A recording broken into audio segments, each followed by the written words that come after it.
Hi, I'm looking for Professor Miller. Do you know where I can find her? Yes, I am Professor Miller. What can I help you with? My sister was recently diagnosed with depression, and my mom said she doesn't want her to develop learned helplessness. Can you explain to me what that means? Of course. Learned helplessness is simply when a person suffers from a sense of powerlessness. So why is my mom worried about that happening to my sister?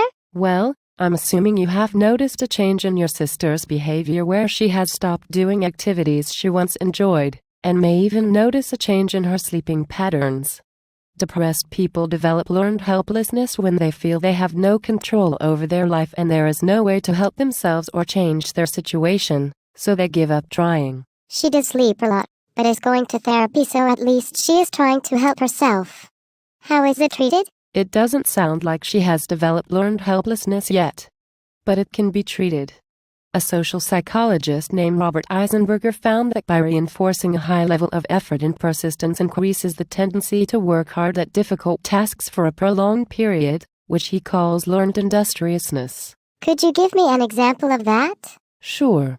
An example could be if someone always fails a test no matter how hard they study, they will eventually give up studying and attending class altogether, which is learned helplessness.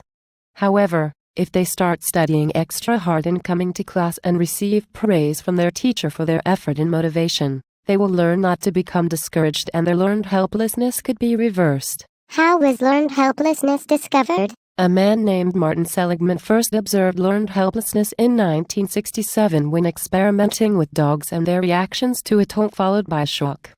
Instead of jumping over the hurdle to the shock-free compartment, the dogs ran around for about 30 seconds and then stopped moving. They didn't even try to escape, they just suffered the shock.